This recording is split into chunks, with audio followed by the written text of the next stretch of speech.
Voilà, bonjour mes frères et sœurs, bonjour à tous, tout le monde va bien? Alors si tout le monde va bien, c'est super. C'est toujours une joie de se retrouver dans la présence du Seigneur, dans la maison de Dieu.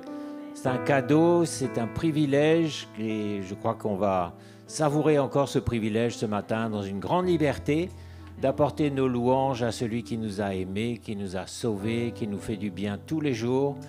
On a de quoi être reconnaissant et c'est une joie de venir dans sa présence, c'est pas vrai? Amen. Comme des enfants qui accourent dans la présence de leur papa, moi j'ai toujours de la joie de venir auprès de mon Dieu avec vous pour adorer. Donc on va se lever, on va bénir ce Jésus qui est ressuscité, qui est vivant et qui vient nous chercher bientôt et qui nous prépare pour son retour. Vous êtes dans la joie ce matin? Alors on va exprimer notre joie.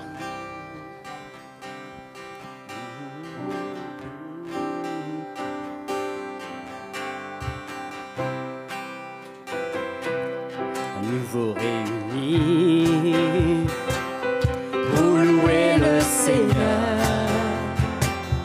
à nouveau réunis d'un même cœur,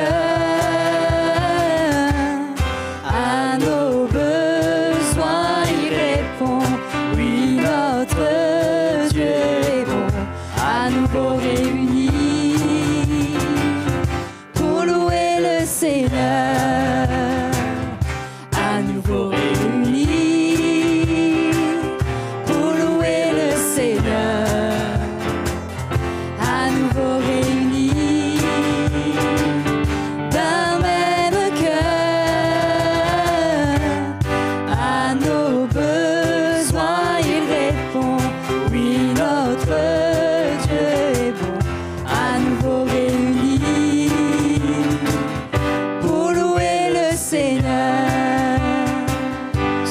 En anglais, ça dit un petit peu autre chose à la fin.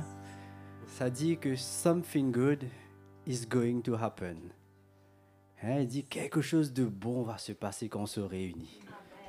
Hein, et souvent, quelque chose de bon, c'est pas un gâteau qu'on va nous emmener pour manger, mais c'est quelque chose de bon pour notre vie. Hein, quelque chose de bon pour notre cœur. Et c'est ce Dieu-là qu'on est en train de louer ce matin. Il a quelque chose de bon pour nous individuellement. Hein, on va rechanter, mais en réalisant ça, que quelque chose de bon va se passer pour nous ce matin.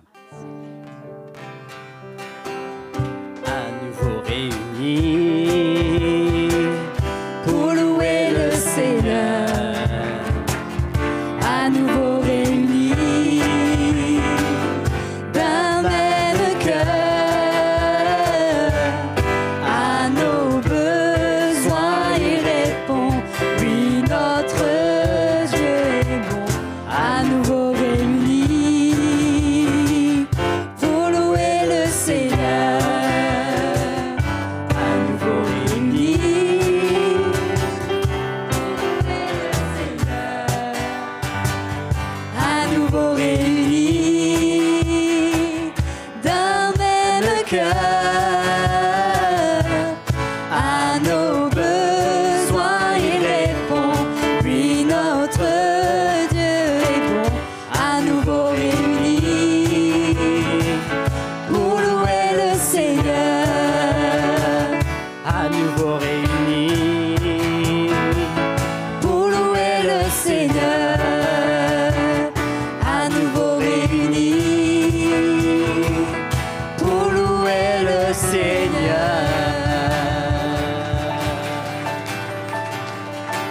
Alléluia, nous t'adorons.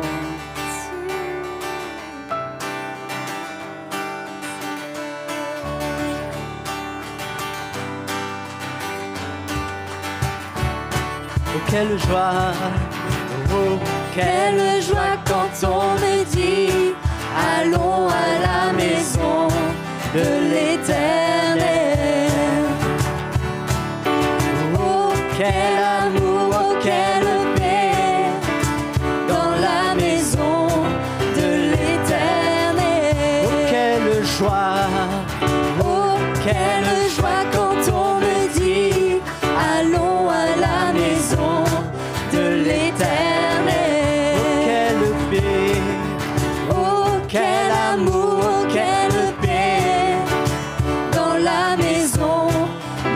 l'éternel. Il y a la joie, il y a la joie, il y a la paix, il y a l'amour dans la maison de Dieu. Il y a mes frères, il y a mes sœurs. Oh, quel amour dans la famille de Dieu. quelle joie, Oh, quelle joie quand on me dit allons à la maison de l'Éternel. quel amour, Oh, quel amour, oh, quelle paix dans la maison de il y l'Éternel. a la joie, Il y a la joie, il y a la paix, il y a l'amour dans la maison de Dieu. Il y a mes frères, il y a mes sœurs. Oh, quel amour dans la famille de Dieu.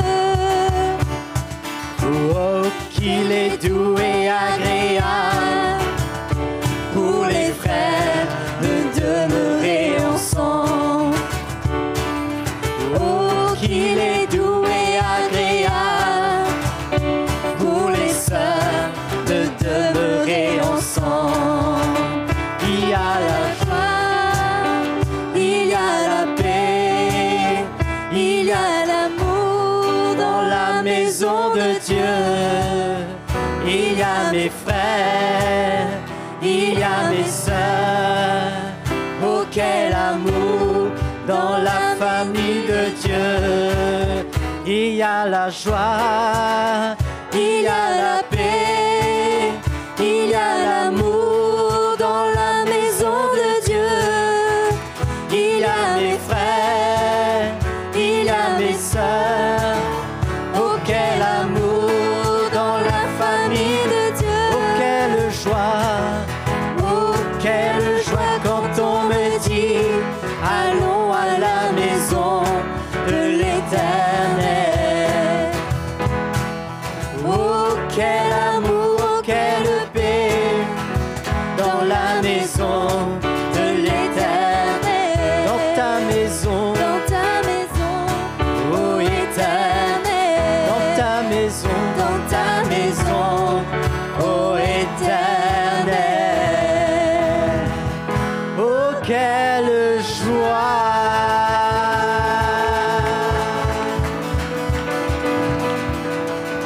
Alléluia.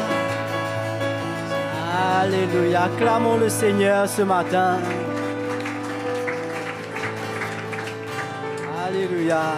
Mais encore, c'est une joie de pouvoir louer notre Dieu. Hein, louer ce Dieu. Ah, il n'a pas de limite. Hein, nous, on a des limites, mais notre Dieu n'a pas de limite. Hein, notre Dieu, avant même qu'on lui demande, il est déjà devant nous. Hein, il a déjà ouvert la porte. Et combien c'est ce Dieu que nous servons. Hein, ce matin, c'est une journée qu'il nous donne encore pour pouvoir le louer ce matin.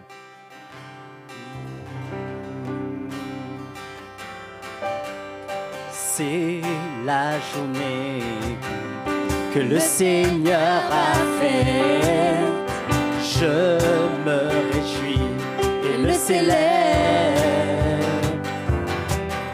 C'est la journée que le Seigneur a faite. Je me réjouis et le c'est célèbre. la journée.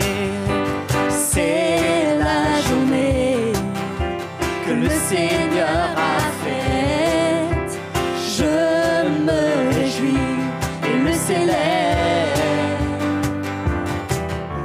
C'est la journée Que le Seigneur a fait. Je me réjouis Et le célèbre. Et il marche devant moi, à côté de moi. Il vit en moi, il est le sauveur de mon âme. Il est mon défenseur, mon libérateur. Sa miséricorde se renouvelle chaque jour.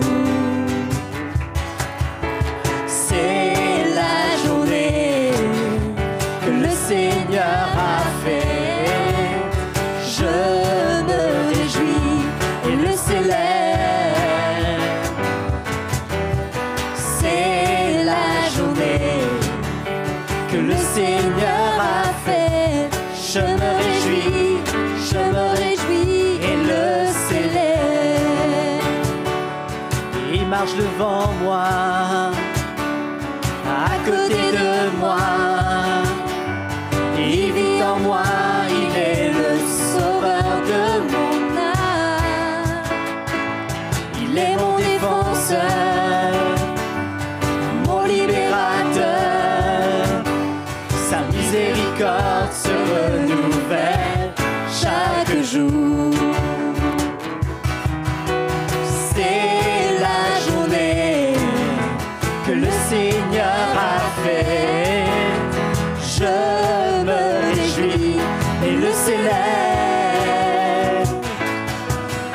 C'est la journée que le Seigneur a faite. Je me réjouis et le célèbre. Je me réjouis et le célèbre. Je me réjouis et le célèbre.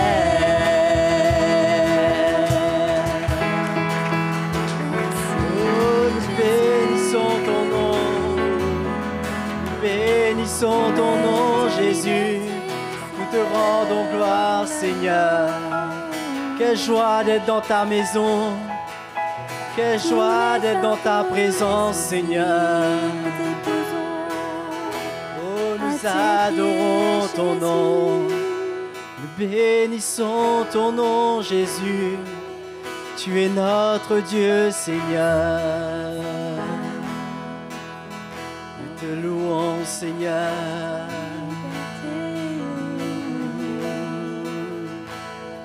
Alléluia.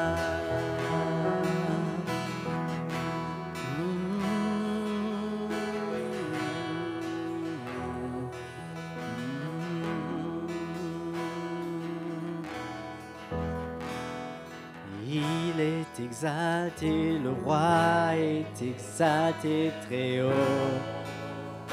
Je le louerai. Il est exalté pour toujours, exalté, et je louerai son nom. Il est Seigneur, sa vérité régnera. Tout l'univers ensemble on se réjouira. Il est exalté, le roi est exalté très haut. Il est exalté.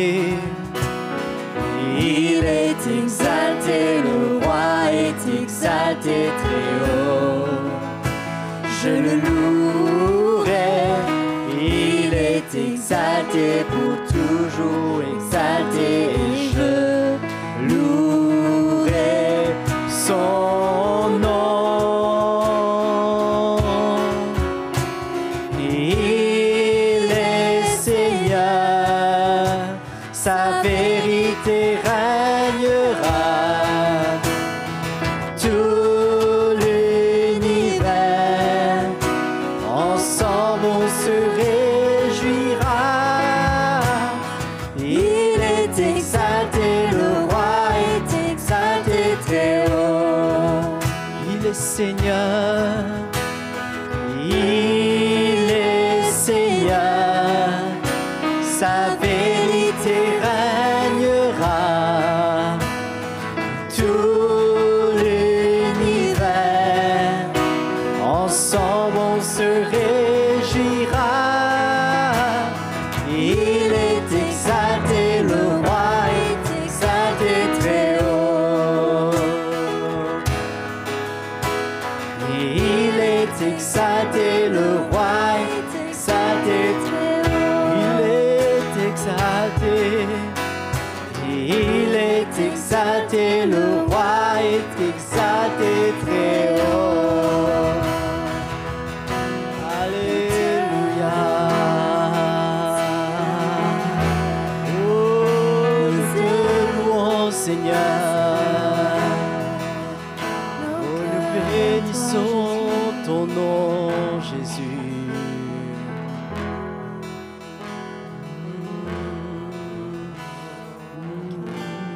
jamais tu sauras.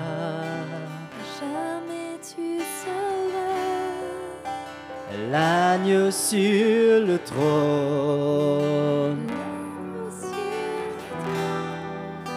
Je fléchis les genoux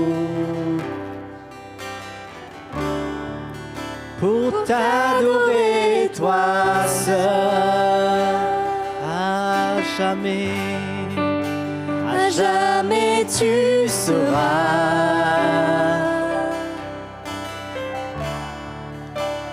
L'agneau sur le trône. Je fléchis les genoux pour t'adorer, toi seul. Je veux chanter, je veux chanter. Oh, la gloire du ressuscité. L'agneau immolé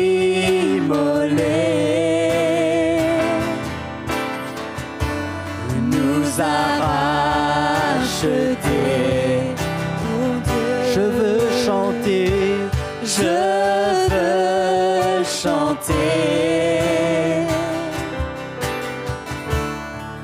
La gloire du ressuscité. L'agneau immolé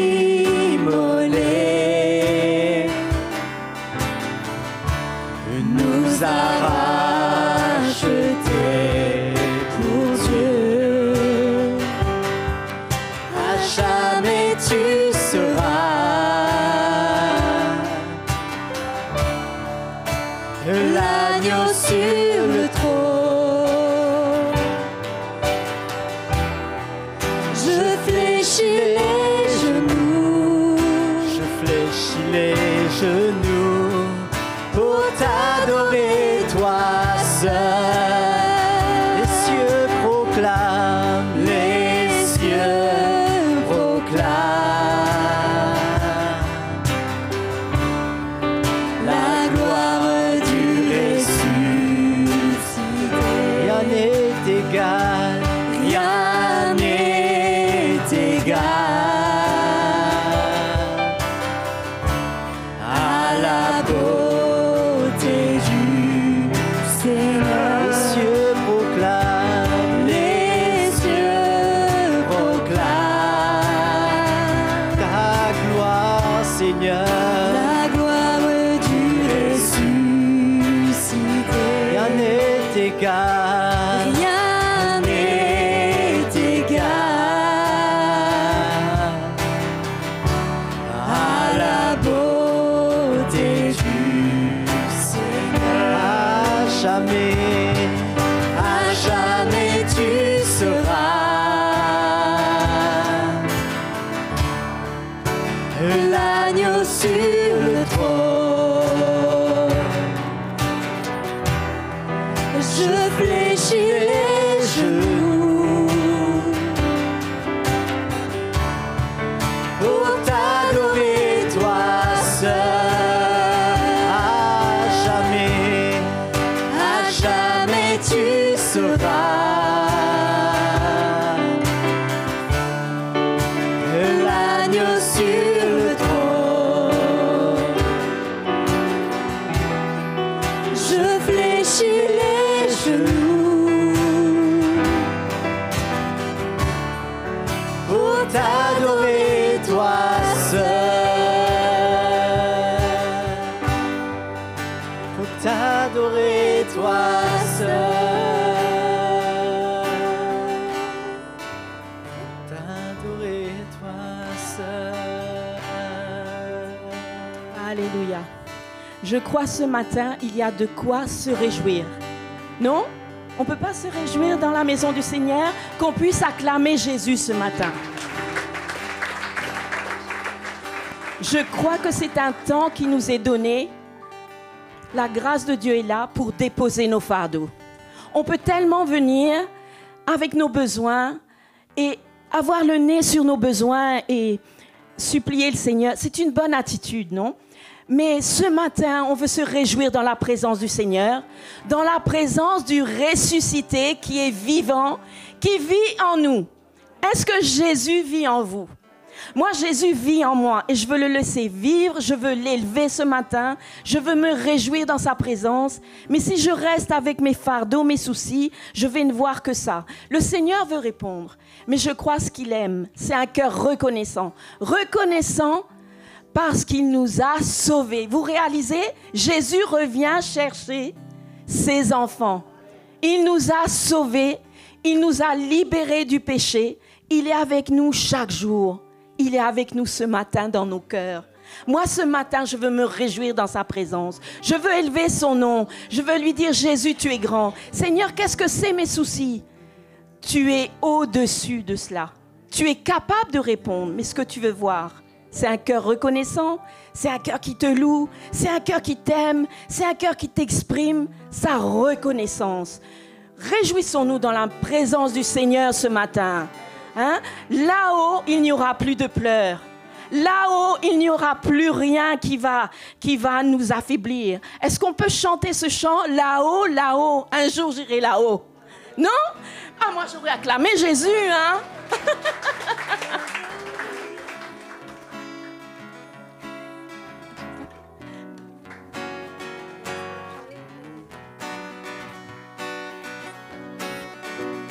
Dieu le Père nous a tant aimés qu'il nous a donné son Fils Jésus.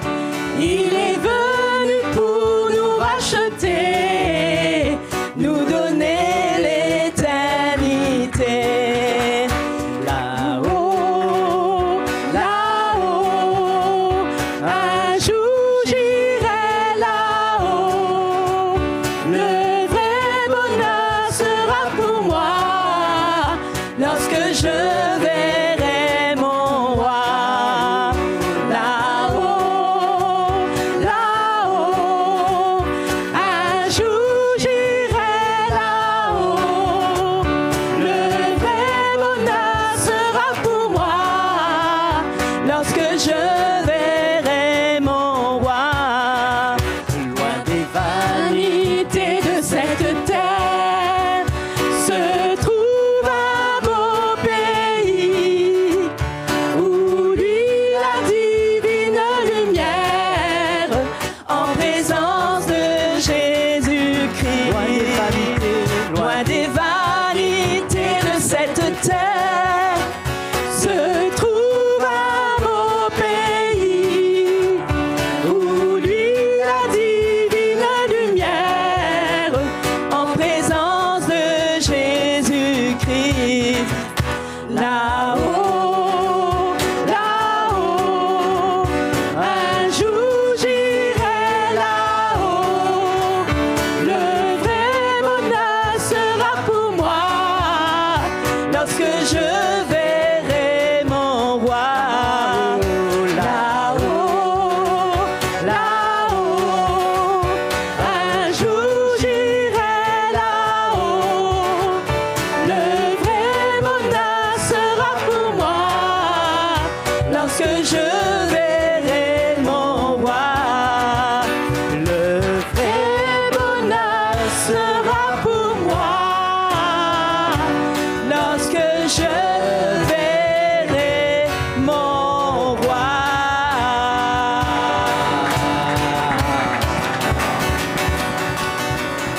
Alléluia. N'oublions pas que c'est notre espérance. Nous verrons Jésus. Donc pendant ce temps qui nous reste, regardons à lui, soyons reconnaissants pour toutes choses, louons-le et laissons-le faire son œuvre en nous, mais qu'on puisse vivre le royaume de Dieu ici-bas, loin des vanités de cette terre. Toute chose va passer, mais la parole de Dieu demeure, son amour demeure, il est là en nous, qu'on puisse se réjouir chaque matin. Sa grâce se renouvelle chaque matin. Oh, nous bénissons ton nom. te louons, Seigneur, magnifions ton nom, Jésus. À toi la gloire, à toi l'honneur, Seigneur, tu reviens, Jésus. Voici, viens, Au son de la trompette, chevauchant les nuées, brillant comme le soleil, élève ta voix. C'est l'année du jubilé, et du mont Sion vient le salut. voici, viens, Au son de la trompette, chevauchant les nuées, brillant comme le soleil, élève ta voix. C'est l'année du jubilé, et du mont Sion vient le salut.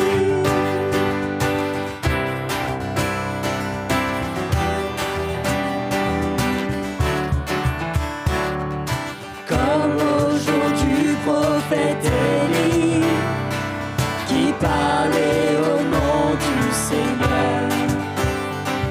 Et comme au jour de ton serviteur, Moïse qui rétablissait la justice. Malgré ces jours de grande épreuve, de famine, de guerre, de ténèbres, nous sommes une voix dans le désert, criant, préparez la voie du Seigneur. Voici, viens, au son de la trompette, chevauchant les nuées, brillant comme le soleil, élève ta voix. C'est l'année du jubilé, et du mont Sion vient le salut. alléluia. Et comme dans la vision d'Ézéchiel, les eaux desséchées reprennent vie. Et comme au jour de ton serviteur, David relevant l'autel de louange. Voici les temps de la récolte, les champs sont blancs pour la moisson. Nous sommes ouvriers de la vigne du Seigneur, proclamant la parole de Dieu. Voici, viens, au son de la trompette, chevauchant les nuées, Brillant comme le soleil, élève ta voix. C'est l'année du jubilé, et du mont Sion vient le salut. élève ta voix. C'est l'année du jubilé, et du mont Sion vient le salut. Élève ta voix. C'est l'année du jubilé, et du mont Sion vient le salut.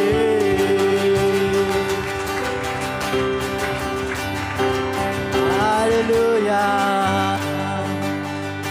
Merci Jésus.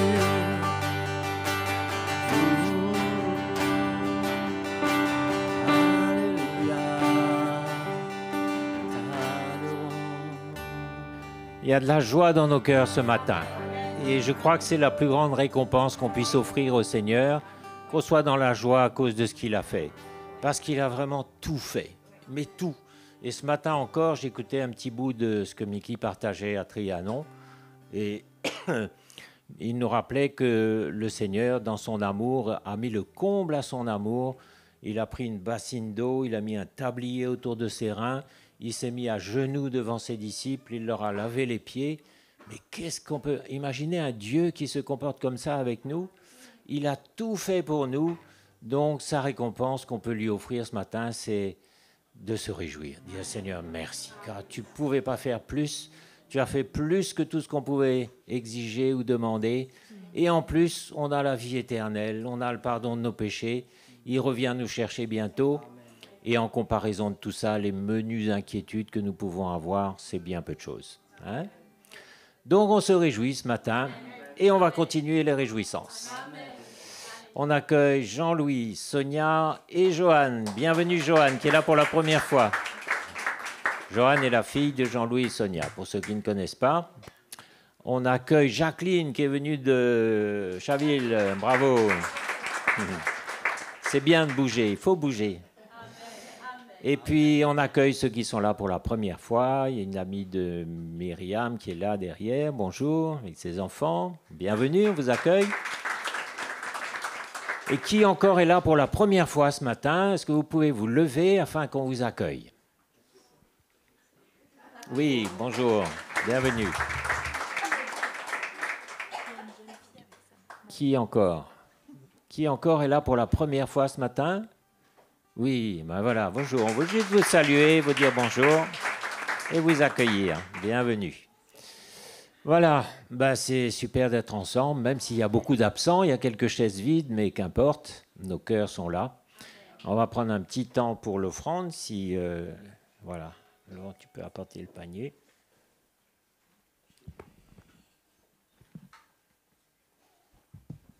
Voilà, donc l'offrande, c'est un moment qu'on ne doit pas redouter. C'est pas un moment qu'on doit redouter. Moi, je ne sais pas, mais j'ai toujours eu une grande joie d'apporter ce que j'ai préparé au Seigneur. Et c'est une façon de manifester non seulement ma reconnaissance, mais ma confiance aussi. Parce que quand je donne, il y a un peu de ma confiance qui est dedans, parce que mes petits sous, j'en ai besoin pour vivre, mais je sais que c'est le Seigneur qui me les a donnés. Et il me dit, mais je te donnerai toujours assez pour que tu puisses donner. Et d'ailleurs, je vais lire un petit verset dans 2 Corinthiens 9 au verset 6. Il dit, sachez-le, celui qui sème peu moissonnera peu, et celui qui sème abondamment moissonnera abondamment. Alors si on veut récolter, tout le monde veut récolter, hein, mais il faut d'abord semer. Et semer, on a l'occasion ce matin.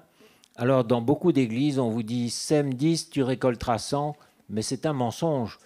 En réalité, on sème sans esprit de récolter quoi que ce soit, mais dans sa bonté, le Seigneur va nous permettre de récolter des bénédictions spirituelles, une croissance, peut-être un miracle, peut-être je ne sais pas quoi. Mais quand on a un cœur pour donner, ça je sais que le Seigneur honore. On en a un exemple dans Acte 10, d'ailleurs, Corneille, c'était un homme qui aimait donner, qui priait aussi. Le Seigneur l'a vu. Et il a décidé de faire quelque chose avec lui alors que c'était un païen, un citoyen romain. Et nous aussi, si nous avons un cœur pour donner, vous verrez que le Seigneur va honorer. Et ce ne sont pas des bénédictions financières qu'on attend, nous. Hein, si on s'attend à des bénédictions financières, on est vraiment les plus malheureux des hommes. Mais ce qu'on attend, c'est une croissance, une maturité, des progrès, des chaînes qui tombent, des miracles, des interventions de Dieu dans nos vies. C'est ça qu'on espère. Hein? Et quand on sème, on sait qu'on va récolter. Que chacun donc donne comme il l'a résolu en son cœur, sans tristesse ni contrainte. On est complètement libre. Hein? Il n'y a aucune demande. Et Dieu peut vous combler de toutes ses grâces. Voilà la récolte. Afin que, possédant toujours en toutes choses de quoi satisfaire à tous vos besoins, oui, je ne manque de rien, vous ayez encore en abondance pour toute bonne œuvre, selon qu'il est écrit, il a fait des largesses, il a donné aux indigents, sa justice subsiste à jamais. Celui qui fournit de la semence au semeur et du pain pour sa nourriture, vous fournira et vous multipliera la semence, et il augmentera les fruits de votre justice. Alors si je mange mes semences, je vais être pauvre. Mais si je les sème, je les plante, ça va multiplier, parce que la semence a le pouvoir de multiplier. C'est miraculeux ça. Et quand on donne, on sait qu'on aura toujours de quoi donner. Et plus on donne, plus on a de quoi donner, et on devient quelqu'un de généreux, quelqu'un qui n'est pas limité. Et ça, c'est merveilleux, parce que le Seigneur n'a aucune limite, lui. Hein? Voilà, je vous encourage, si vous avez préparé quelque chose, à venir l'apporter. Et après, je vais demander à Louise de venir nous annoncer les bonnes nouvelles. Voilà, là on accueille Jean-Louis et on ouvre nos cœurs pour la parole de Dieu.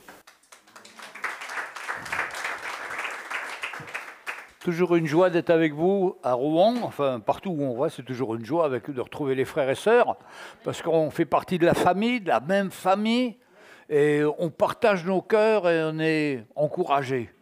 Et aujourd'hui, on a eu le privilège d'être chez la famille Poulain hier soir, pour passer un moment avec eux, les connaître, et c'était une grande joie. Et on aime beaucoup venir visiter les frères et sœurs. Bon, on n'a pas toujours l'occasion, mais on essaie. Parce que moi-même, quand je me suis converti, j'ai entendu l'évangile à Paris, et après je suis retourné en Champagne, où je finissais mes études d'onologie, et j'avais pas de chrétiens autour de moi. Je ne connaissais pas de chrétiens, si bien que j'ai fini à l'Armée du Salut à Reims, chez les clochards, avec les clochards, parce que je savais qu'ils annonçaient l'évangile. Et c'était des moments tellement glorieux et tellement forts. Et d'être seul, c'est difficile. C'est pour ça qu'on doit demander des visites, on doit ouvrir nos cœurs pour qu'on puisse se rencontrer. Mais une chose qui est terrible, c'est ce monde actuel nous fait qu'on est souvent seul. Hein? Bon, moi, je ne suis pas seul, ça fait 52 ans de mariage avec ma femme, je suis comblé. Mais je veux dire par là qu'on peut aussi, dans nos familles, être que tous les deux. Et quand on partage... Ben là, notre fille est venue, on peut partager les situations, les problèmes, elle voit clair sur certaines choses, elle nous donne ses idées que nous, on n'a pas, et c'est bon. Hein. Et donc, il ne faut pas rester seul. Hein. Et on a appelé à se visiter, à s'encourager. Je disais, je connais ce couple-là, à gauche, là, depuis 40 ans, en 1980, 40 ans, 85. Ou 75, oh là là, ça a passé les frères et sœurs, hein. On n'a pas vu passer. Hein. Et c'est une joie de les voir ici. Et puis chacun d'entre vous, vous êtes précieux, même si on ne se connaît pas, mais nos cœurs ont le même évangile. Et c'est ça qui fait notre force. Quand on va dans notre famille, quand ils ne connaissent pas le Seigneur, il n'y a rien d'intéressant. Mais avec le Seigneur, tout est intéressant quand nous avons le même cœur et le désir de servir le Seigneur et de voir sa grâce à l'œuvre. Alors, ce matin, je voudrais vous encourager à avoir la même attitude que vous avez dans l'Église quand on va dans le monde autour de nous. Nous, les chrétiens, on devrait briller dans le monde. Pas briller comme les gens du monde, mais briller pour Jésus dans le monde. Et à être libre d'apporter la vérité à tous ceux qui ne la connaissent pas. Moi, je rends grâce à Dieu que j'étais étudiant, j'étais tout seul, je ne connaissais pas le Seigneur, et j'ai eu la grâce d'un jeune où je l'ai vu en bas dans une réunion d'étudiants, j'ai été le voir et il m'a parlé de Jésus. Au début, je l'ai pris pour un fou, je dis mais il est malade et tout. Et puis en discutant avec lui, c'est lui qui m'a montré que Jésus est la réponse à nos problèmes, à nos situations, et que de recevoir la paix de Jésus, la joie de Jésus, il n'y a pas de plus beau cadeau dans ce monde. Quand on connaît Jésus, on n'est plus le même. Et le 15 mai 71, j'ai donné mon cœur au Seigneur. Ça fait donc 54 ans. 54 ans, ça fait longtemps, quoi. Mais la joie du Seigneur est toujours dans mon cœur. Et ce que je dois veiller, c'est de ne pas devenir des gens religieux. Venir parce que c'est dimanche pour aller au culte, je m'habille bien et tout ça. Bon, c'est pas de problème de bien s'habiller, hein, mais c'est une attitude de cœur qu'on doit avoir. Jésus est vivant, on sert un Jésus qui est vivant, et il ne faut pas que la religion nous paralyse, parce que ça nous paralyse, ça nous fait faire être semblant avec un beau sourire. Non, la réalité, c'est la réalité tous les jours dans notre vie. Le Seigneur nous parle à notre cœur. Et je dis toujours, quand on n'est pas bien, il n'y a qu'une seule solution, s'approcher du Seigneur. Le Seigneur est à une distance d'une prière sincère. Et quand on se repent, quand on demande pardon, Seigneur, je suis passé à côté, je me suis laissé aller dans ce monde, je me suis laissé piéger, je te demande pardon. La paix du Seigneur vient dans notre cœur, la joie du Seigneur. Et on retrouve la vie de notre salut, ce qu'on a reçu il y a 50 ou 55 ans, peu importe. La vie, Dieu ranime notre cœur. Et là, on peut vivre, on peut être heureux, s'épanouir avec lui, mais il ne faut pas garder ça pour nous. Il faut pouvoir le partager. Et je vais lire avec vous une parabole de Jésus. Vous savez que j'aime raconter les histoires, et j'en ai fait 485, je crois, en vidéo, et puis 3000 en audio pour les radios.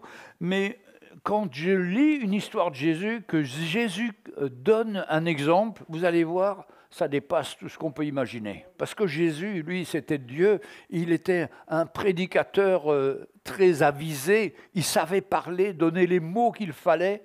Alors on va regarder ça dans la parabole du Samaritain, dans Luc chapitre 10, verset 25.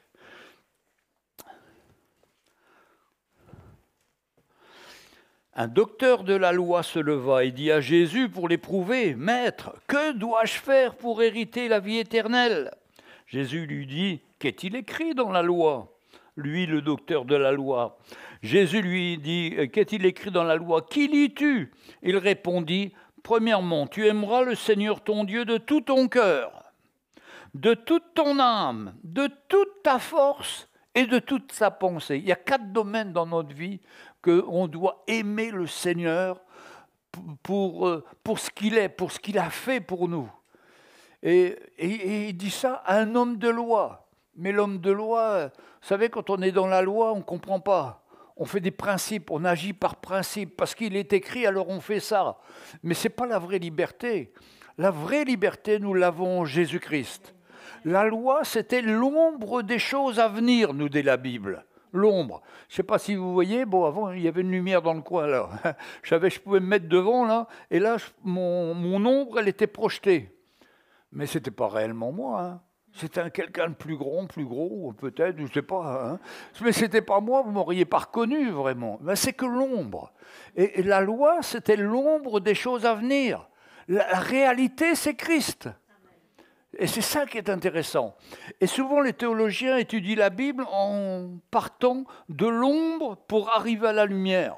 Non, au contraire, nous les chrétiens, nous sommes appelés à lire le Nouveau Testament parce que c'est là qu'il y a le feu, il y a la vérité de la lumière qui est en Jésus et qui répond à toute l'ombre de l'Ancien Testament.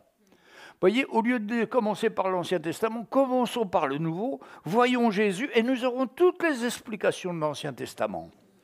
Et par exemple, le peuple juif, souvent, il reste aveuglé par cet Ancien Testament.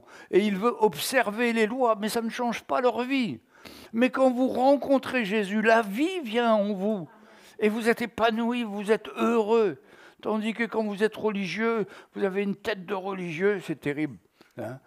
Et eux-mêmes qui ont accueilli le Seigneur au temps où Jésus est venu il y a 2000 ans, ils ne l'ont pas reconnu. Parce qu'ils ne voyaient que l'ombre à travers ce qu'ils avaient appris. Pourtant, il y a des passages extraordinaires dans l'Ancien Testament. Ésaïe 55, Ésaïe 53, ça c'est l'évangile dans l'Ancien Testament. Mais vous savez quoi ? Dans la paracha, ils l'ont supprimé pour ne pas lire ce passage. Tellement ça les dérange. Ils ne veulent pas reconnaître ceux qui l'ont percé. Mais un jour, il va venir sur le mont des Oliviers. Tout le monde le verra. Alors il y a 50 ans ou 100 ans, on se dit, mais comment tout le monde le verra ? Mais aujourd'hui, avec Internet, avec les vidéos, tout le monde va le voir, le Seigneur. Et c'est là qu'un grand nombre de Juifs vont reconnaître ceux qu'ils ont percés. Mais je m'éloigne un petit peu de mon sujet, alors j'y reviens. Tu aimeras ton Dieu de tout ton cœur, c'est là que ça commence. C'est pas dans notre tête. De toute notre âme, de toute notre force et de toutes nos pensées. Et là, mes frères et sœurs, nous les chrétiens, on a la solution pour avoir la victoire au niveau de nos pensées. Parce que qu'est-ce qui nous assaille tous les jours ? Des affiches publicitaires, souvent indécentes. Ils essayent de nous faire regarder des mauvaises choses. Mais si on chasse cette pensée ne va pas rentrer en nous. Mais si on la regarde, si on la contemple, on l'entretient, ça devient en nous, et ça devient une convoitise, puis après la convoitise entraîne le péché. C'est pour ça qu'il faut faire attention à nos pensées. Il faut que nos pensées soient pures. C'est pourquoi la parole de Dieu nous dit « Amenez toute pensée à l'obéissance de Jésus-Christ ». Est-ce que cette pensée, Seigneur, te glorifie ou pas ? Ben, si ça ne te glorifie pas, j'en veux pas. Je la laisse de côté. Je te fais confiance. Donne-moi une pensée selon ta parole, Seigneur. Et la Bible nous dit, tu es dans le monde, mais pas du monde. Mais tu es dans le monde, parce que tu vis dans le monde, mais tu n'es pas du monde. Et tu dois te rappeler que toi, tu as été sauvé, mis à part. Et ça veut dire ça aussi, l'Église, mis à part, les gens qui sont mis à part. Tout ça, vous êtes des mis à part. par le Seigneur. Alors nous ne nous mélangeons pas avec ce monde, mais gardons nos pensées pures à la gloire de Jésus. Et puis, il dit, et ton prochain comme toi-même. Les frères et sœurs, on a beaucoup de progrès encore à faire. Hein. Ton prochain comme toi-même. Ça fait penser à ce que Jean-Charles disait tout à l'heure sur les offrandes. Quand tu vois quelqu'un qui est pauvre, qui est misérable, on rate souvent. Mais on doit aimer cet homme-là quand même. On ne le connaît pas. Alors, lui, pour se justifier, on est très fort, nous, pour se justifier. Je me rappelle une fois, Audrey vient chez nous et elle écoute notre témoignage, ce qu'on veut faire. Elle dit, mais vous devez venir à Maurice. Vous allez grandir là-bas, il y a une école biblique. Alors moi, j'ai dit, comme un religieux, attends, Audrey, il faut d'abord que je prie pour avoir une conviction du Seigneur. Mais elle me dit, mais c'est le plan du Seigneur, comment tu as besoin de prier? Elle avait raison. Parce que des fois, on se donne des excuses comme ça. Il faut que je prie. Mais non, mais le plan du Seigneur, il est dans notre cœur. On ressent si c'est du Seigneur ou pas. Le Seigneur, il viendra toujours pour nous faire grandir avec lui. C'est son plan. Il ne veut pas qu'on reste dans notre désert à tourner en rond. Et alors lui, il dit, lui, voulons se justifier, il dit à Jésus, mais qui est mon prochain? Alors Jésus reprit la parole et lui dit, un homme descendait de Jérusalem à Jéricho. Il descendait. Et on parle du monde aujourd'hui, il descend de plus en plus. Vers quoi? Vers le péché, vers les choses mauvaises, de plus en plus. Il tomba au milieu des brigands qui le dépouillèrent, le chargèrent de coups et s'en allèrent, le laissant à demi-mort. Un sacrificateur qui fortuitement descendait dans le même chemin, ayant vu cet homme, passa outre. On continue. Un lévite qui arrivait aussi dans ce lieu, l'ayant vu, passa outre. Mais un samaritain qui voyageait étant venu là, fut ému de compassion lorsqu'il le vit. Alors il s'approcha, banda ses plaies en y versant de l'huile et du vin, puis le mit sur sa propre monture, le conduisit à une hôtellerie et prit soin de lui. Le lendemain, il tira 2 deniers, les donna à l'autre et dit « Aie soin de ce que tu dépenseras, aie soin de lui, et ce que tu dépenseras de plus, je te le rendrai à mon retour. » Alors il interroge ces 3, ce docteur de la loi, « Lequel de ces 3 te semble avoir été le prochain de celui qui est tombé au milieu des brigands ?» Jésus lui dit pas, répond pas à sa question, « Et qui est mon prochain ?» Il lui dit, lequel de tes 3 te semble avoir été le prochain de celui qui est tombé au milieu des brigands? C'est-à-dire, est-ce que toi, tu es capable d'être le prochain de celui qui est frappé par les brigands? C'est-à-dire celui qui est fini. Est-ce que tu as encore en toi ce cœur pour t'arrêter et prendre soin de celui qui est mal en point, qui a besoin d'aide? Alors il répondit, c'est celui qui a exercé la miséricorde envers lui, lui répondit le docteur de la loi. Ah, Jésus lui dit, va, et toi fais de même. Et nous aussi, on doit faire de même. Donc, toute cette histoire est vraiment intéressante parce que c'est un homme de la loi, il vient voir Jésus, il lui demande comment j'aurai la vie éternelle. Jésus lui répond, tu aimeras le Seigneur ton Dieu de toute ton âme, de toute ta force, de tout ton être et de toute ta pensée. Et pour éviter de donner des détails sur sa vie, il dit, mais qui est mon prochain? Et Jésus, qui est un fin prédicateur, un homme qui était meilleur que nous tous, que personne, même sur la terre, il va prendre un exemple. Et il sait que c'est un juif, et il va raconter qu'un homme est tombé, il a été attaqué dans un virage, et qu'il y a 3 personnes qui sont passées. Un sacrificateur, c'est-à-dire un homme élevé dans la religion juive, un lévi, qui fortuitement descendait sur le même chemin. Ayant vu cet homme, il passa outre. Il l'a vu, mais il a passé outre. Le deuxième, c'était un lévite qui arriva aussi dans ce lieu, l'ayant vu, et il passa outre. Des fois, on peut voir la misère des gens et puis passer outre. Mais un Samaritain, les Samaritains, c'était un peuple qui était rejeté par les Juifs. Parce qu'en l'an 446 avant Jésus-Christ, il y avait la Samarie, Israël a été envoyé captif dans différents pays du Moyen-Orient, et ils ont mis à la place des gens qui venaient de la Mésopotamie, qui se sont installés en Samarie, mais qui n'étaient pas des Juifs. Et ça a toujours été un mélange entre les judaïsmes et puis la religion qu'ils ont créée, qui était la samaritaine, la religion samaritaine. Et eux, ils adoraient sur le mont Garizim, tandis que les autres, ils étaient sur le mont Sion à Jérusalem, les vrais juifs. Et quand Jésus va voir cette samaritaine, et la femme lui dit, mais est-ce que c'est au mont Garizim qu'on doit adorer le Seigneur, ou sur le mont Sion? Et Jésus lui dit, ce n'est ni là, ni là-bas, mais c'est en esprit qu'on adore le Seigneur. Et ces pauvres Samaritains, ils étaient rejetés. Et là, Jésus, il utilise pour parler à un docteur de la loi un exemple d'un Samaritain. Vous voyez la pédagogie, vous voyez comme jusqu'où il a réfléchi, il a cette idée-là qui est extraordinaire. Il lui parle d'un Samaritain, c'est-à-dire un gars rejeté de tous.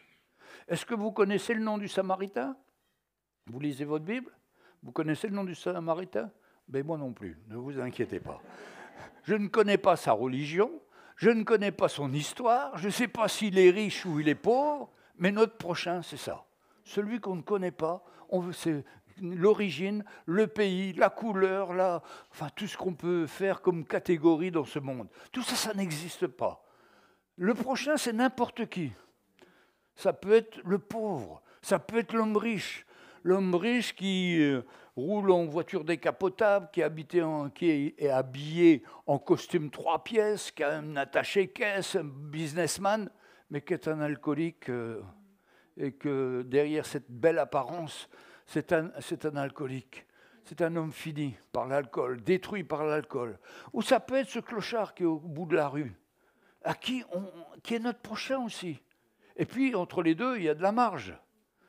Mais nous, notre appel, c'est de prendre soin, d'être une aide pour notre prochain, pour ceux qu'on ne connaît pas. Au lieu de passer, pouvoir s'arrêter. Mais qu'est-ce qui a fait la différence qu'ils se sont arrêtés? Le premier, le sacrificateur, il a regardé, il est passé par le même chemin, il a vu cet homme, il passe outre. Il n'y a rien qui se passe dans son cœur. Son regard, il le voit, mais comme s'il ne le voyait pas. Un lévite, il arriva aussi dans ce lieu, il l'a vu, il passe outre. Mais qu'est-ce qu'il y avait dans le Samaritain qui était différent? Un Samaritain qui voyageait, étant venu là, écoutez ça, fut ému de compassion. Ému de compassion. Ça, c'est ce que nous devons ressentir quand nous voyons la misère des gens, quand ils sont dans le péché ou quand ils sont dans des situations humaines catastrophiques. Il y a dans notre cœur quelque chose qui doit arriver, un sentiment de pitié pour cet homme, parce qu'il est malheureux, et se dire, mais cet homme-là aurait pu être moi avant que je connaisse le Seigneur. Et peut-être que même moi, avant de connaître le Seigneur, j'aurais été comme lui. Moi, j'étais alcoolique quand je ne connaissais pas le Seigneur. Et Dieu m'a libéré, la grâce du Seigneur. Et vous voyez, d'avoir ce regard ému. Maintenant, quand vous regardez Jésus, quand il voit la Samaritaine, il a de la compassion pour elle. Quand il voit cette femme de Naïm, cette maman qui a perdu son fils, et qui est, vous savez, on va l'enterrer, il y a un cortège qui passe. À l'époque, il n'y avait pas de cercueil. Et on transportait le mort sur un espèce de chariot, et puis on le transportait jusqu'au cimetière. Et Jésus, il voit cette femme, et son cœur fut ému de compassion. Et il a fait arrêter le convoi. Il dit arrêtez, arrêtez. Et Jésus, il ressuscite cet enfant. Vous savez, quand on est ému de compassion pour les autres, d'abord on n'est plus tourné vers nous-mêmes. On regarde au Seigneur et on regarde aux autres. Et ça nous donne de réagir. Et quand Jésus a réagi, qu'est-ce qu'il a fait? Il a fait un miracle, il a ressuscité cet homme. Après, Jésus est face à deux personnes qui avaient cette maladie là, de peau, qui est la lèpre. Il les entendait crier derrière lui. « Seigneur, fais quelque chose pour nous, aie pitié de nous !» Et Jésus, là aussi, fut ému de compassion. Et il regarde et il prie pour eux et ils sont guéris. Bartimée, l'aveugle. « Oh, Seigneur, Seigneur !» Il crie après le Seigneur. Tout le monde lui dit « Tais-toi, tais-toi !» Mais il crie encore plus fort. Et Jésus entend la détresse de cet homme. comme il entend notre détresse quand nous passons par des moments difficiles. Pour ça qu'il ne faut pas avoir peur de crier au Seigneur. On est fini, on est passé à côté, on s'humilie, on crie, et le Seigneur va être ému de compassion, et il va nous relever, il va nous tendre la main, et il va enlever cette tristesse pour y mettre sa joie et sa paix. Mais c'est le miracle permanent du Seigneur dans notre vie. Mais comme je disais, la solution, c'est à une distance d'une prière sincère, où on crie de tout notre cœur, et Jésus intervient. Il nous touche, il nous relève et on voit vraiment sa grâce. Ah là là, c'est merveilleux. Vous savez, si on veut évangéliser, il faut qu'il y ait dans notre cœur ces sentiments d'émotion face à la misère du monde. Et puis, il y a un deuxième chose qui répond ce fameux docteur de la loi. Il dit, c'est celui qui a exercé la miséricorde. Il a dit, mais lequel a le mieux agi? Eh bien, il explique que c'est le Samaritain parce qu'il a agi selon la miséricorde. Alors, c'est quoi la miséricorde? J'ai entendu un prédicateur gitan dernièrement parler que la miséricorde, c'était la misère dont Dieu nous tirait avec une corde. Bon, il avait des problèmes avec l'étymologie française, hein, c'était son interprétation. Mais c'est pas ça. La miséricorde, c'est d'avoir de l'amour, de la pitié pour ces personnes qui souffrent. Ressentir dans notre cœur que ce n'est pas normal. Et je me souviens, nos enfants, quand ils étaient petits, et notre fils David, il y avait un homme qui sortait les poubelles tous les jours dans un immeuble où on habitait. Et lui, il avait de la compassion, notre fils, pour lui. Il allait lui parler du Seigneur, il avait 6 ou 7 ans. Et souvent, nos enfants sont beaucoup plus sensibles que nous, parce qu'on étouffe tout ça. Mais il ne faut pas l'étouffer. Si ça vient du Seigneur, il y aura un plan du Seigneur pour qu'on puisse agir, être un instrument du Seigneur. Un troisième sentiment que je vois aussi, c'est que celui qui s'abaisse, il sera élevé. Nous, en tant que chrétiens, on ne doit pas croire qu'on est enfin, dans certaines églises, on prêche ça, qu'on est les fils de roi, qu'on est le summum, que c'est nous qui allons sauver la France. Pas du tout, pas du tout. Hein. Non, on sauve une âme par une âme. Hein. Mais on doit avoir un sentiment d'humilité. Seigneur, utilise-moi. Seigneur, c'est pas moi ça. Mais donne-moi un cœur tendre comme toi. Donne-moi un cœur où il y a la miséricorde dans mon cœur. C'est-à-dire, je me rends compte de la misère de ces gens et j'ai un cœur pour eux, pour leur parler de l'évangile, leur présenter l'évangile. Et c'est ça l'évangélisation. L'évangélisation ne doit jamais être une technique de distribuer les traités pour distribuer des traités. Non, et parce qu'on nous a dit c'est dimanche de l'évangélisation. Non, l'évangélisation pour nous ça doit être tous les jours. Parce que tous les jours on est confronté à des situations. Alors quel regard on va avoir? Est-ce qu'on va avoir un regard sur la personne et dire Seigneur, donne-moi une parole, donne-moi quelque chose pour cette personne.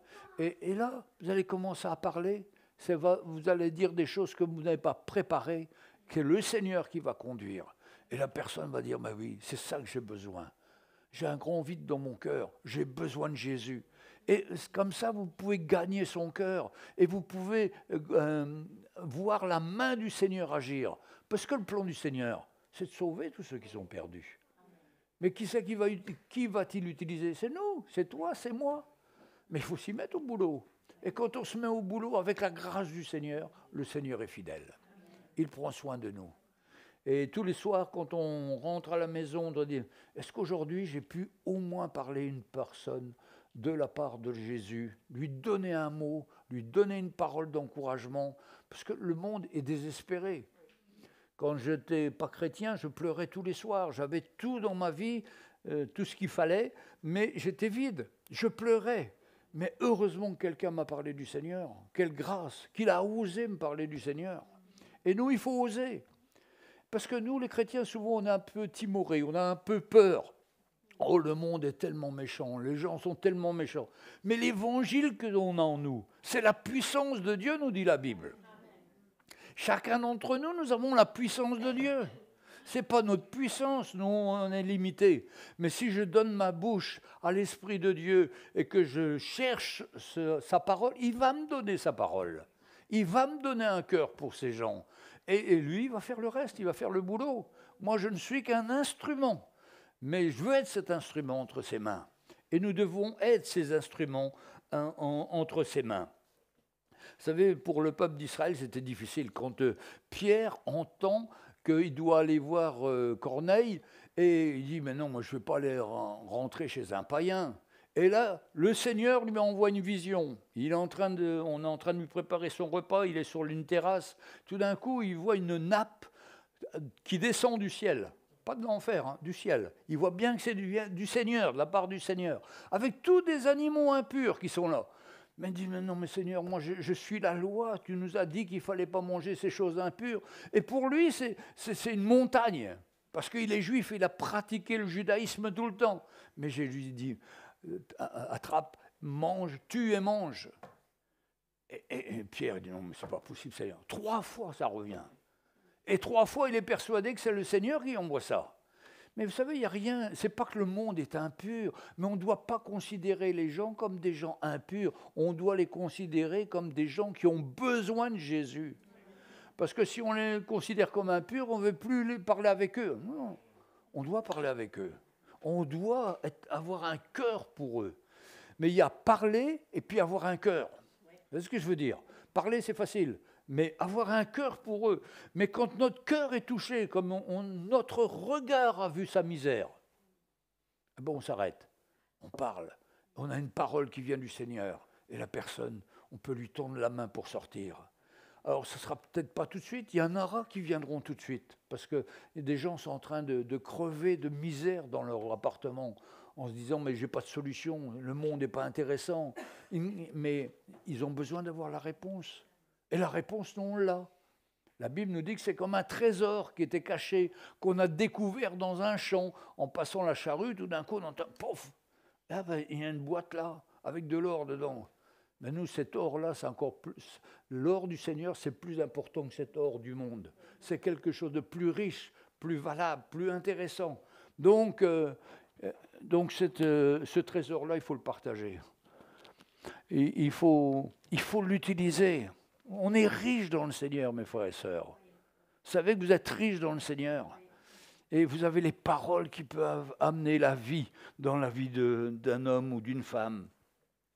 Alors, Pierre, il dira au Seigneur, tu m'as appris à considérer aucun homme comme souillé et impur après, quand il rentre chez Corneille et s'aperçoit que c'est le plan du Seigneur. Et mes frères et sœurs, d'aller dans le monde, c'est aussi le plan du Seigneur pour parler du Seigneur aux autres.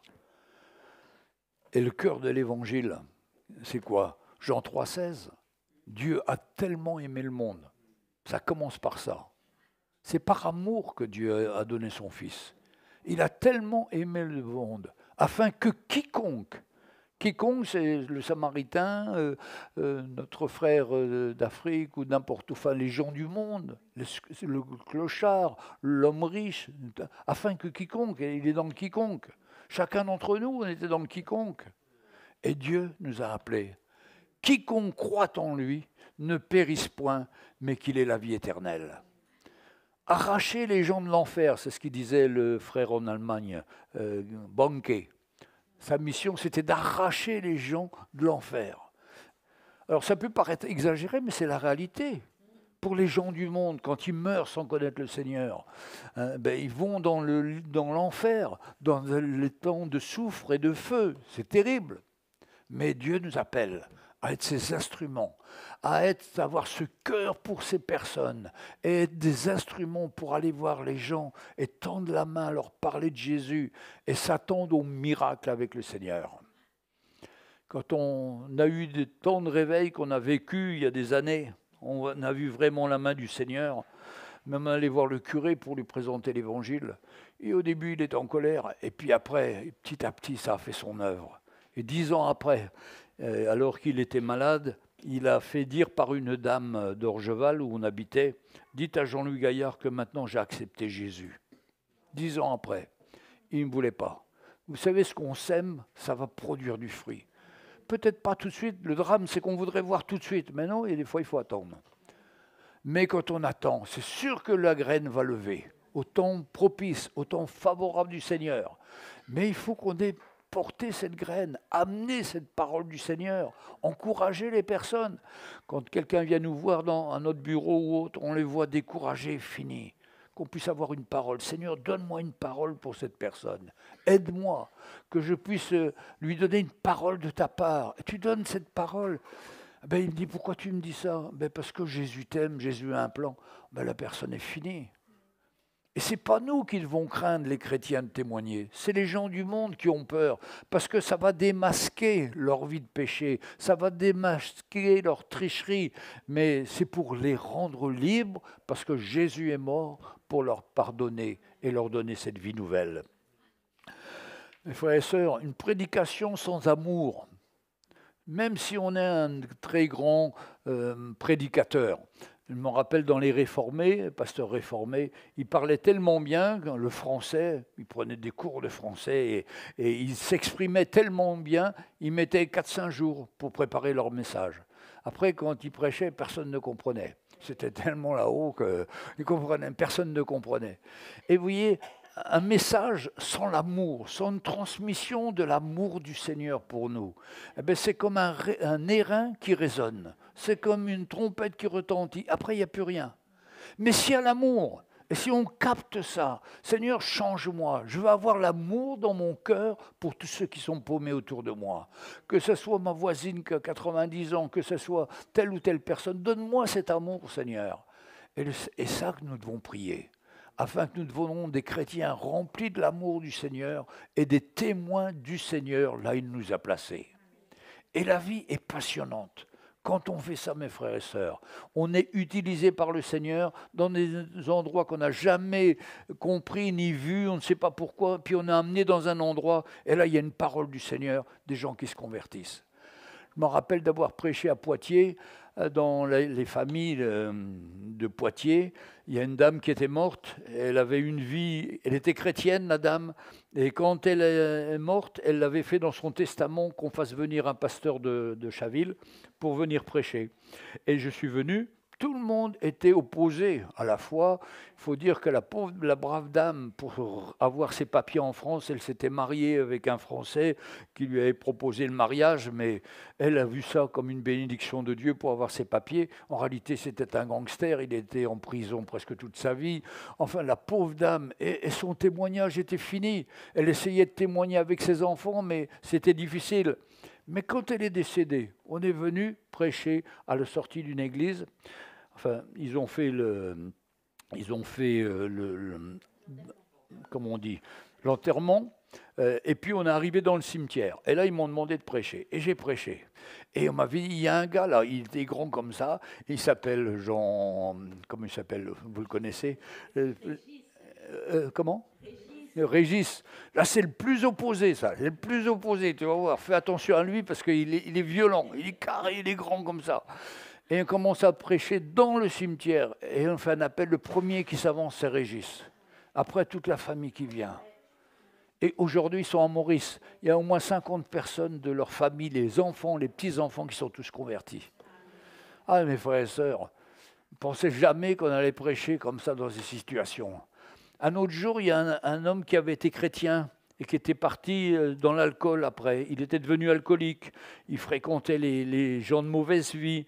Et puis, il avait mis dans son testament aussi, c'est faux que le pasteur de Chaville vienne prêcher. Je suis allé. Et il avait amené tous ses copains des bars. Il y avait au moins 200 personnes, mais tous des alcooliques. C'était en hiver et il y avait de la neige. Et j'ai prêché là. Et les gens ont été touchés dans leur cœur. Mais vous dites, mais c'est pas moi ça, c'est le Seigneur. Et après, je les prenais dans mes bras, ils étaient tellement touchés, ils pleuraient, ils donnaient leur vie au Seigneur. Vous savez, il n'y a pas de limite pour le Seigneur. Le Seigneur veut nous utiliser. Mais il faut être prêt à s'humilier, s'abaisser, et pas voir le prochain comme quelqu'un de sale, clochard ou autre. Non, non, c'est un potentiel d'un frère qui est là, ou d'une sœur. Prenons-les dans nos bras. Je me rappelle à Maurice, il n'y a pas longtemps, on faisait de l'évangélisation. On fait un appel, il y a au moins 15 hommes dedans. J'arrive premier, oh là là, ça sent le rhum. Le rhum. Deuxième rhum, troisième, les 15 le rhum. Mais je dis, ça fait rien, Seigneur, tu veux les dessouler en un instant. Et j'ai prié pour eux, pour que vraiment le Seigneur leur donne l'Esprit de Dieu et qu'ils puissent comprendre l'Évangile. Et ils ont donné leur cœur au Seigneur. Je ne sais pas où c'est venu après, mais c'est le plan du Seigneur.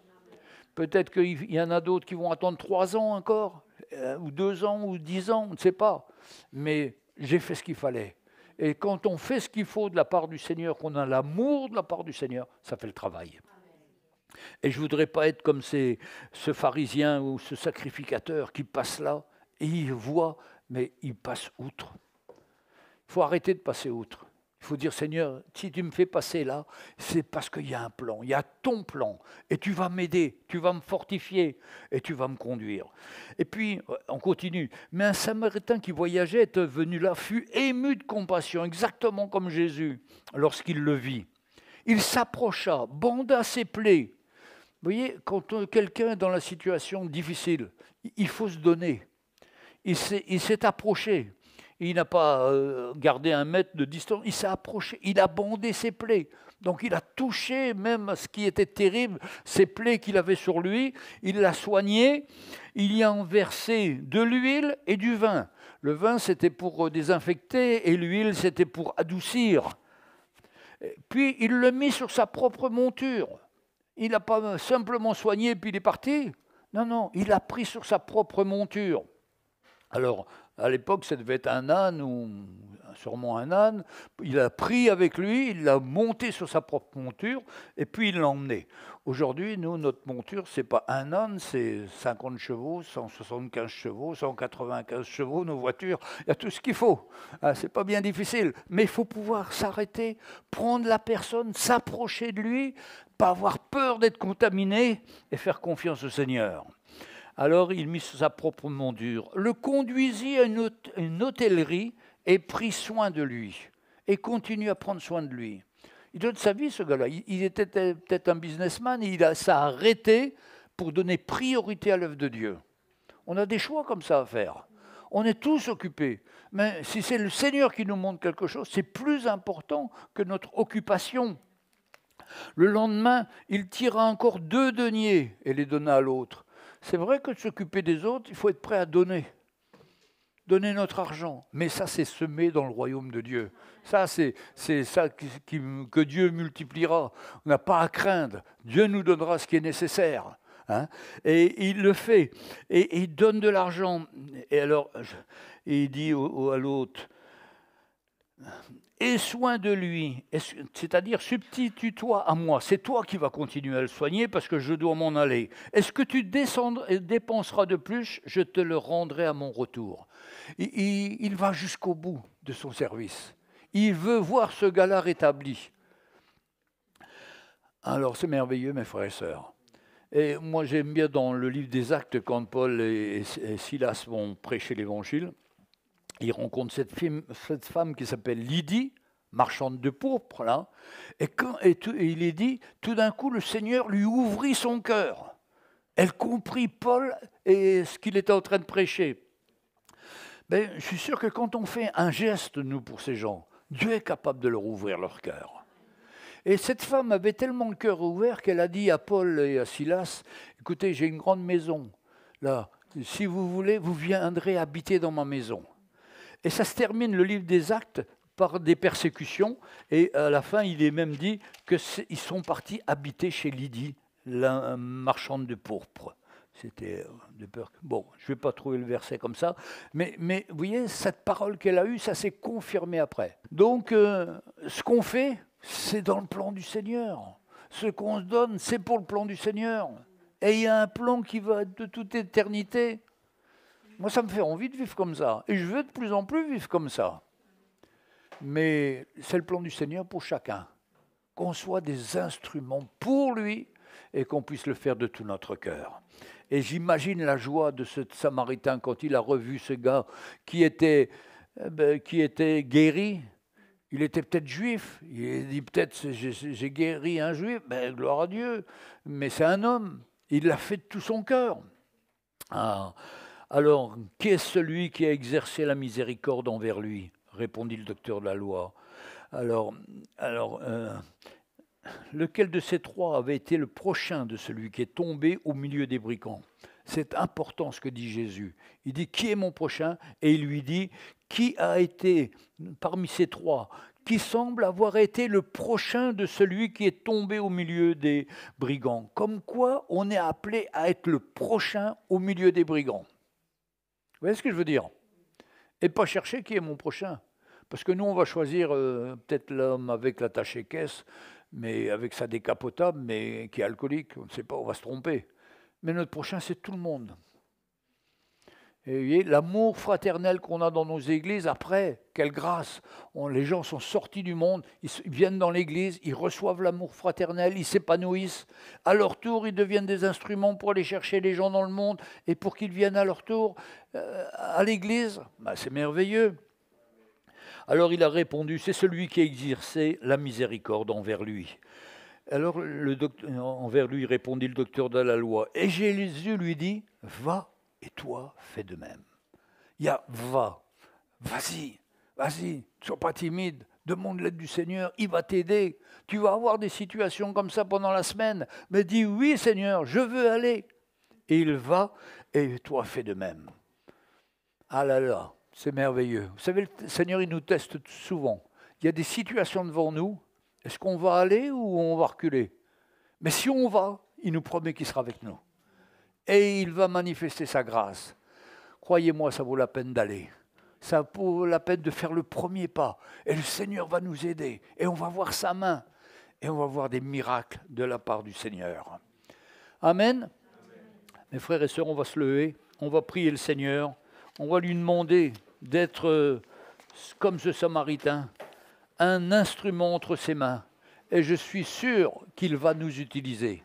Et que vous aurez des témoignages, les uns et les autres, dans la semaine qui vient, où on va voir le Seigneur qui aura manifesté sa grâce. Parce que ça, c'est le plan du Seigneur pour chacun d'entre nous. Allez par tout le monde, évangéliser. Ah ben, le monde, il est là. Hein. C'est pas loin. Hein. Il n'y a pas besoin d'aller à l'île Maurice. Bon, enfin, il faut y aller, mais c'est pour autre chose, pour se former. Mais je veux dire par là, des gens du monde, il y en a partout. Donc c'est là qu'on doit être, autour d'eux pour leur parler de l'amour du Seigneur. Seigneur, merci Seigneur pour ta parole. Merci Seigneur pour ce que tu nous enseignes ce matin. Seigneur, tu nous as choisis, tu nous as mis à part. Et nous ne voulons pas être timides ou avoir la peur ou la crainte parce que tu seras avec nous, Seigneur. Tu nous le dis. Si tu vas en mon nom, tu seras avec nous et tu vas manifester ta grâce. Seigneur, il y a tellement de gens qui nous attendent aujourd'hui et qu'on a besoin vraiment de se lever pour toi et d'être ces instruments que tu veux que nous soyons.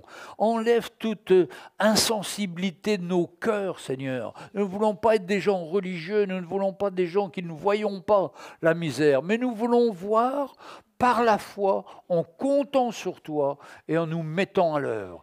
Et Seigneur, tu vas nous aider, tu vas nous conduire, tu vas nous fortifier et nous allons être des instruments entre tes mains.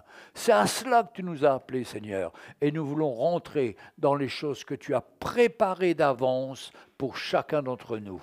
Nous te prions, Seigneur, au nom de Jésus. Amen. Alléluia. Si quelqu'un parmi nous à qui ça parle à son cœur, et qui dit, moi Seigneur, je veux répondre. Bien, si vous voulez, on va prier pour lui ou pour elle. Si vous sentez que Dieu vous appelle, je veux prier avec vous, parce que je veux m'attendre à un miracle et je veux voir la main du Seigneur dans votre vie. Le Seigneur va vous aider. Est-ce que quelqu'un veut s'approcher pendant qu'on chante? Approchez-vous si vous avez besoin, et on priera pour vous, si vous le souhaitez. Alléluia.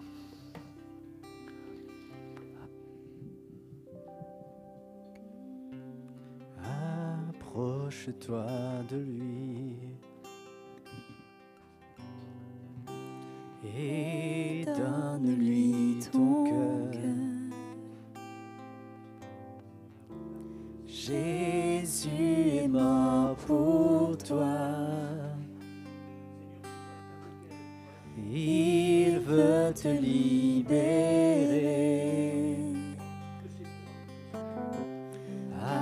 Approche-toi de lui et donne-lui ton cœur. Jésus est mort pour toi. Il veut te transformer.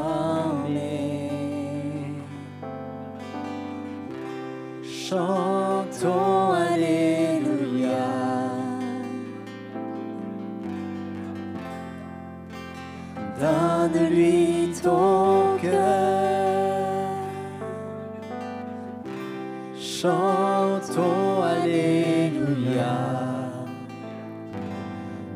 Donne-lui ton cœur. Approche-toi de lui et donne-lui ton cœur. Jésus est mort pour toi. Il veut te transformer. Chantons Alléluia.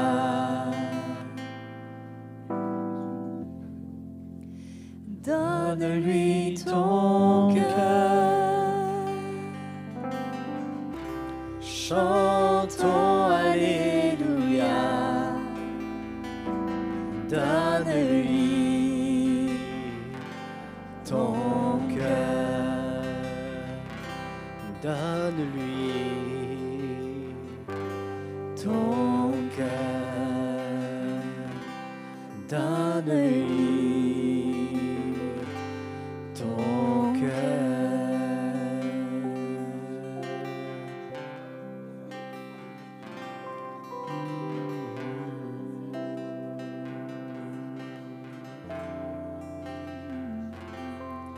Être un instrument pour toi, comme de l'argile entre tes mains. Être un instrument pour toi, comme de l'argile entre tes mains. Me voici à nouveau devant toi. Me voici à nouveau brisé. Me voici à nouveau au pied de cette croix. J'abandonne ma vie entre tes mains.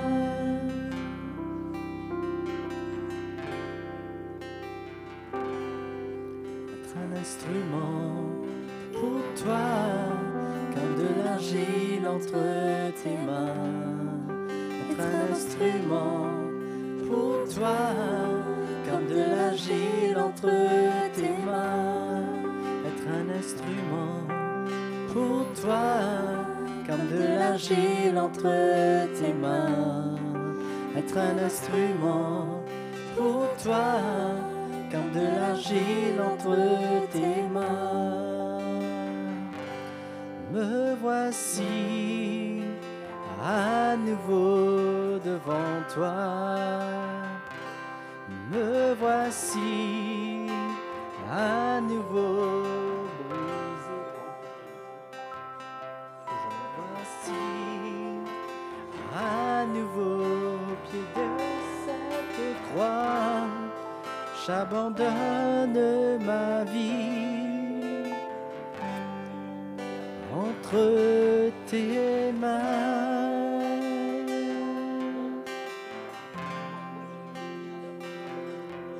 J'abandonne ma vie entre tes mains.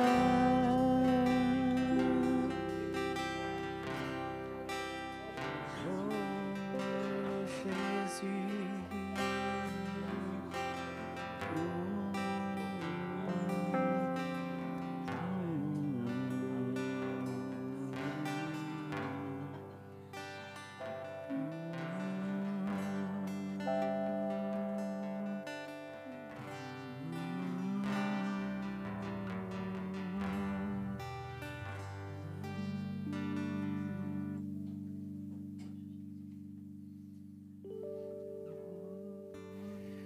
Alléluia. Seigneur, tu nous as parlé ce matin, tu nous as parlé de ton cœur, de ton amour. Combien une chose est sûre pour chacun d'entre nous, c'est que tu nous as aimés comme personne n'aurait pu nous aimer. Mais nous aussi, nous voulons apprendre à manifester ce même cœur pour les perdus. Parce que nous savons, Seigneur, que tu es venu pour les pécheurs. Et ton cœur, c'est de sauver un maximum de gens avant ton retour. Qu'un maximum de gens échappent à cette destination terrible, mais qu'ils soient sauvés. Seigneur, pardonne-moi, car je n'ai pas ton cœur. Je reconnais, je sais, je n'ai pas ton cœur encore, Seigneur. Et je crois, mes frères et sœurs, que nous tous, nous devons considérer cette parole qui est venue ce matin et que cette parole ne retourne pas à Dieu sans avoir accompli un effet en nous, sans nous avoir brisés, confrontés. Et certainement, nous passerons du temps à nous remettre en question et à crier à Dieu pour qu'il forme son cœur en nous. Moi, j'ai besoin d'un miracle, j'ai besoin d'une intervention. Et ce matin, alors que ce repas est devant nous, cette scène est devant nous, Seigneur, nous prions de tout notre cœur que tu nous fasses grâce encore et que tu nous changes et que tu nous communiques ton cœur. Merci pour ce corps brisé. Merci pour cette coupe que tu as bu jusqu'au bout pour nous sauver. Et nous aussi, nous voulons manifester ce cœur pour tous ceux que tu veux sauver autour de nous. Merci Jésus pour ce repas. Mes frères et sœurs, on prend le pain et la coupe.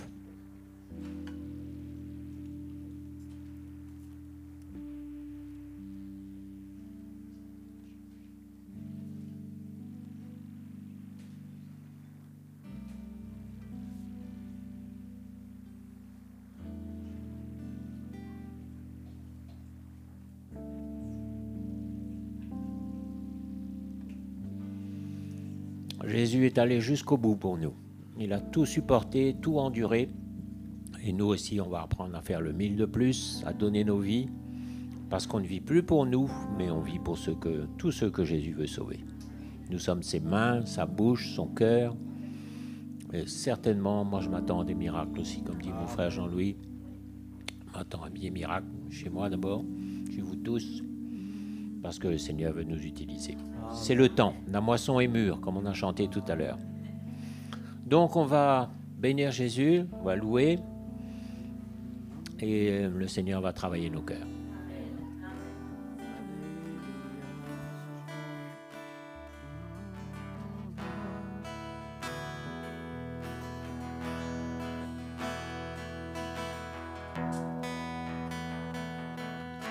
Ma vie est en toi, Seigneur, ma force. Est en toi, Seigneur, ma joie. Est en toi, Seigneur, en toi. Oui, en toi, ma vie. Est en toi, Seigneur, ma force. Est en toi, Seigneur, ma joie. Est en toi, Seigneur, en toi. Oui, en toi. Avec ma vie, je veux te louer. Avec ma force, je veux te louer. De toute ma vie, de toute ma force, de tout mon espoir est en toi. Ma vie est en toi, Seigneur, ma force. Est en toi, Seigneur, ma joie. Est en toi, Seigneur, en toi. Oui, en toi, ma vie. Est en toi, Seigneur, ma force. Est en toi, Seigneur, ma joie. Est en toi, Seigneur, en toi. Oui, en toi, avec ma vie, je veux te louer. Avec ma force, je veux te louer. De toute ma vie, de toute ma force, tout mon espoir est en toi. Ma vie est en toi, Seigneur, ma force. Est en toi, Seigneur, ma joie. Est en toi, Seigneur, en toi, oui, en toi. Ma vie est en toi, Seigneur, ma force. Est en toi, Seigneur, ma joie. Est en toi, Seigneur, en toi, oui, en toi. En toi, oui, en toi, en toi, oui, en toi, oui en toi.